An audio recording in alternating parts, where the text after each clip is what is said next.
आज के समय में अपना खुद का घर बनाना हर व्यक्ति का सपना होता है, लेकिन घर बनाना जितना एक्साइटिंग लगता है उतना ही कॉम्प्लिकेटेड और रिस्की प्रोसेस भी होता है। आज की इस वीडियो में हम डिटेल में जानेंगे कि building construction process step by step कैसे होता है। सबसे पहला स्टेप होता है land selection and site analysis. Plot खरीदने से पहले ये देखना जरूरी होता है कि लैंड रेसिडेंशियल यूज के लिए अप्रूव्ड है या नहीं, प्लॉट पे किसी तरीके का लीगल इश्यू तो नहीं है और आसपास बेसिक फैसिलिटीज जैसे रोड, ड्रेनेज, वाटर सप्लाई और इलेक्ट्रिसिटी अवेलेबल है या नहीं। अगला स्टेप होता है आर्किटेक्चर प्लानिंग और डिजाइन का। इस स्टेज पर जो आर्किटेक्ट होते हैं वो हाउस ओनर्स की रिक्वायरमेंट्स को समझते हैं, जैसे कि कितना बेडरूम चाहिए, वास्तु कंसिडरेशन आपकी क्या है और फ्यूचर एक्सपेंशन की पॉसिबिलिटी हो या नहीं। अब इस आर्किटेक्चर प्लानिंग के बाद स्ट्रक्चरल डिजाइन की बारी आती है, जो बिल्डिंग कंस्ट्रक्शन का सबसे क्रिटिकल हिस्सा होता है। इसके आधार पर foundation type, column size, beam size और स्लैब थिकनेस डिजाइन की जाती है। अगला स्टेप होता है अप्रूवल और परमिशन का। अप्रूवल मिलने के बाद कंस्ट्रक्शन साइट पर काम जो है वो शुरू होता है। सबसे पहले ऑन साइट एक्टिविटी होता है like site cleaning and layout marking. इसके बाद ब्लॉक लेआउट की मार्किंग की जाती है। लेआउट मार्किंग के बाद एक्सकावेशन का काम शुरू होता है। एक्सकावेशन का मतलब है फाउंडेशन के लिए जमीन खोदना।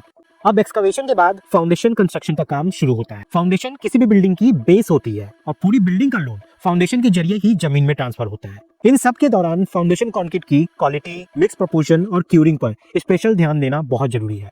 अब फाउंडेशन कंप्लीट होने के बाद कॉलम का कंस्ट्रक्शन शुरू होता है। कॉलम कास्टिंग के समय प्रॉपर वाइब्रेशन जरूरी है ताकि कंक्रीट में वॉइड्स ना रहे। कॉलम कंस्ट्रक्शन के बाद प्लिंथ बीम का काम यहाँ पे शुरू होता है। प्लिंथ बीम के बाद बैक फिलिंग का काम शुरू होता है। बैक फिलिंग के बाद ग्राउंड फ्लोर स्लैब यानी प्लिंथ लेवल स्लैब या फ्लोर स्लैब का काम शुरू हो जाता है। फिर उस स्लैब की क्यूरिंग कम से कम 7 से 14 दिन तक करनी बहुत जरूरी है। स्लैब के बाद सुपर स्ट्रक्चर कंस्ट्रक्शन शुरू होता है, जिसमें ब्रिक वर्क या ब्लॉक वर्क किया जाता है। ब्रिक वर्क के दौरान ही डोर और विंडो की ओपनिंग जो है वो छोड़ी जाती है और उसी वक्त हम लोग फ्रेम को भी फिक्स कर देते हैं। फिर लिंटल लेवल पर लिंटल बीम या आरसीसी बैंड दी जाती है, जिससे वॉल लोड डिस्ट्रीब्यूट होता है और क्रैक्स कम हो जाते हैं। ब्रिकवर्क के साथ साथ इलेक्ट्रिकल और प्लम्बिंग सर्विसेज की प्लानिंग भी चलती रहती है।